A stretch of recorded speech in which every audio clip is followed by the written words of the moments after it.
what attracted you to this role and to this show? Like, was this the superhero that you envisioned yourself playing in, all of television? Well, yeah, honestly, I I wasn't even looking to do something like this because I thought this was something that might have happened 15 years ago.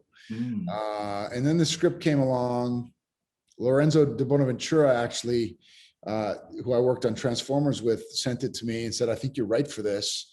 And I really, really loved the story more than the superhero side of it. Of course, I thought it would always be cool to put on a suit and be that guy, but this was more important to me because I got to play this guy who was, at two very different stages of his life. In his 30s, when he was young and ambitious and bright-eyed and off to conquer the world, and had this optimistic view of everything.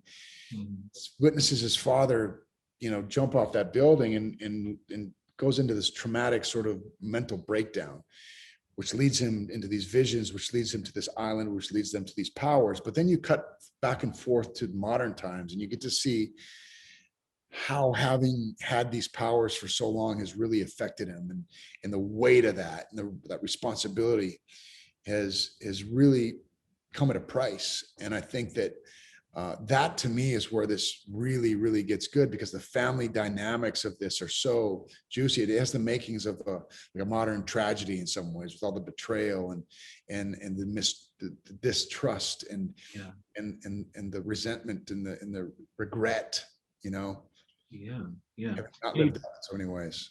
Yeah. And you touched on this a little bit, but could you speak to the way that Sheldon kind of evolves as the show progresses? Like, just from like even kind of like ideology, from like, kind of understand like this is the code, but kind of opening more up to that as the series progresses. How do you think he changes as time goes on?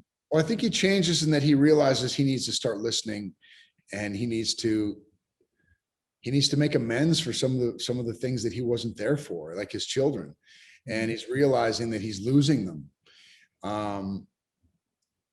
And so I feel like he's grown, even at his age. He's like this old, sort of at the tail end of his career type superhero who's tired and world weary and depressed in some ways, which is a different take on this whole genre.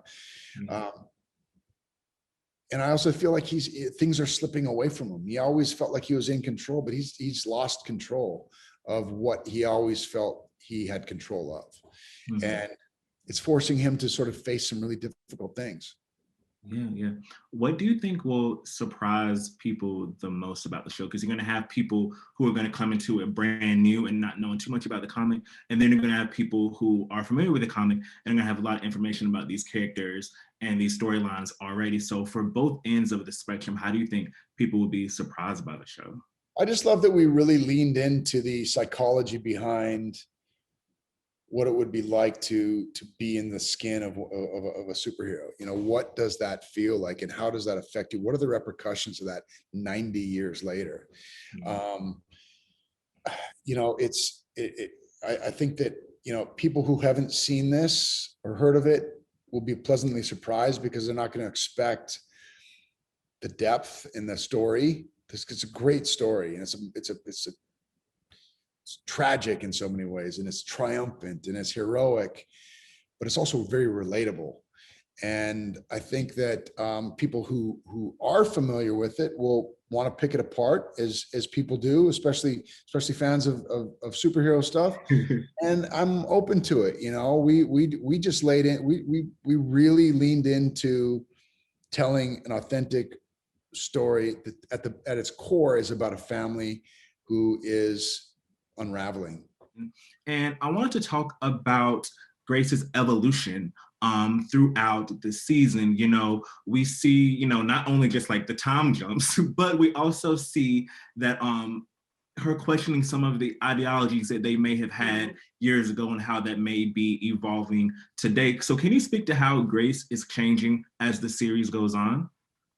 Well, I mean, I think that's true. There's an evolution that's happening. I also think you're seeing this woman And she is realizing that somehow along this journey of this very long life lived, that she has lost sort of the beat that was her drum beat for her, at the beginning. And I think that's an interesting thing. You don't usually see characters, you don't get to see them at either end of the spectrum. Yeah. And so I think you see her realizing that she's forgotten who she was, and that in this, I can't imagine what it's like to be the strongest person in the world, and you have to protect the world and protect mankind, and you're always on call, you never have a day off, and not only that, you work and live with your husband, you both are in the same world, and your one of your children is in the same world, and it's like there's not balance there. And so I think you're seeing this woman tipped in a way, and I find, like, especially in episode 6, you start to see the cracking happening for her, and at the end of 8, where she's like, I can't do this. I can't sort of toe the company line, and her being the one person, because nobody sort of stands up to Sheldon, and Grace standing up to him saying, this isn't working. Like, whatever we're doing, look at us. Like this whole, this sort of dissolution of the union. I find it like so sad for them, but also so exciting, because it's like in what's happening in the world right now, when things split at the fibers, I feel like there is a breakthrough that's going to happen, and a ceiling that will be broken, and an evolution, and possibly a revolution.